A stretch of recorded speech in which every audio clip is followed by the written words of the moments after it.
তোমরা কি কোনোদিন স্টিং দিয়ে ম্যাগি বানিয়ে খেয়েছো, সেটা আবার বাসের মধ্যে? এই রেসিপির চিন্তা ভাবনা কিন্তু টম ভাইয়ের মাথায় ছিল। ব্যাস আর কি, যেমন বলা তেমন কাজ। টম ভাই আমাদের জন্য নিয়ে চলে আসলো বাজার থেকে জিনিসপত্রগুলো। এবার আমাদের বাসের মধ্যে রেসিপি বানানোর জায়গাটা তৈরি করতে হবে। তোমাদের মধ্যে অনেকেই ভাবছো এইভাবে ম্যাগি তৈরি করে কোনোদিন খাওয়া যায় না, কিন্তু একটা কথা কি, এটা খেতে কিন্তু সত্যিই দারুণ, যেটা তোমরা তৈরি হওয়ার পর দেখেই বুঝতে পারবে। এর মধ্যে আমাদের এটা তৈরি করা কমপ্লিট। এখন এটাকে আমাদের ঠিকভাবে পরিষ্কার করে নিতে হবে, কারণ বাসের মধ্যে কিছু ময়লা থাকতেও পারে, আর এটা আমাদেরকে ঠিকভাবে পরিষ্কার করে নিতে হবে। প্রত্যেকবারই আমি তোমাদের জন্য কিছু ইউনিক দেওয়ার চেষ্টা করি, আর আজকেও সেরকম কিছু করার চেষ্টা করেছি। বিশ্বাস করো, এই রেসিপিটা কিন্তু সত্যি সুন্দর হতে চলেছে। আমরা এই জায়গাতে আগুনটাকে জ্বালাবো, তার আগে আমাদেরকে এই বাঁশটা ঠিকভাবে সেট করে নিতে হবে।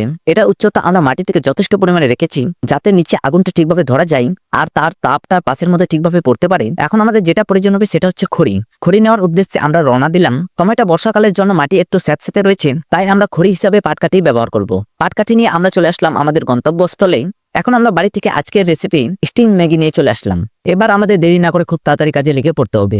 আর ঠিক তাই আমরাও নিচে আগুন ধরিয়ে দিলাম। মিনিট 5 প্রথমে আমাদেরকে বাসের মধ্যে আগুনের হিটটা দিতে হবে, এতে বাসের মধ্যে যে জল রয়েছে সেটা একটু শুকিয়ে যায়। এবার আমাদেরকে স্টিংটা বাসের মধ্যে ঢেলে নিতে হবে। এটার যে কালার রয়েছে সেটা কিন্তু পুরোটা ডিপ লাল। ঢালা মাত্রই তোমরা দেখো এটা কতটা লাল দেখাচ্ছে।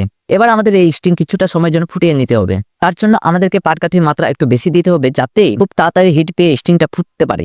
আমার তো মনে হয় না এর আগে কোনোদিন ইউটিউবে অথবা ফেসবুকে এরকম একটা রেসিপি তৈরি করা হয়েছে, সেটাও আবার বাসের মধ্যে। তোমাদের মধ্যে হয়তো অনেকেই ভাবছো এটা আমি বাড়িতে করতে পারি, কেন বাসের মধ্যে করতে যাচ্ছি? আর উত্তরে আমি তোমাদেরকে বলবো, বাসের মধ্যে তৈরি করার যে স্বাদ রয়েছে সেটা কিন্তু পুরোটাই আলাদা। এর মধ্যেই আমরা আবার ম্যাগিটাও দিয়ে দিয়েছি। কিছুটা সময় ফুটিয়ে ম্যাগির যে মশলা রয়েছে সেটা আমাদেরকে দিতে হবে। আর বলা মুহূর্তেও সেই সময়টা চলে এসেছে। এবার তোমরা দেখো এটার কালার কেমন, দেখতে কিন্তু খারাপ না, বেশ দারুণ দেখাচ্ছে। কিছুটা সময় আগুনে তাপ দেওয়ার পর এখন আমাদের এটা প্রায় তৈরির দিকে। বানিয়ে ফেললাম আজকে তৈরি স্টিং ম্যাগি। দেখে আমার তো প্রায় খাওয়ার ইচ্ছে করছে, তাই দেরি না করে আমি এটা টেস্ট করে দেখি। আর কি, খেতে একদম অসাধারণ, কিন্তু একটু মিষ্টি লাগছে। মিষ্টি যারা পছন্দ করে তাদের কাছে এই রেসিপিটা তো একদম দারুণ লাগবে। আর তোমরা টম ভাইকে দেখো, বেশ জমিয়ে খাচ্ছে। যেটাই বলো, টম ভাই কিন্তু আমাদের খাওয়ার দিকে কম না। আর তার এই খাওয়ার ব্যাপারটা কিন্তু আমার কাছে সত্যিই দারুণ লাগে। তোমাদের কাছে যদি সময় থাকে তবে তোমরা ট্রাই করে দেখতে পারো। আর আজকের মতো ভিডিও এখানে শেষ করলাম, দেখা হচ্ছে পরের ভিডিওতে। আর তোমরা একটা লাইক অবশ্যই করবে।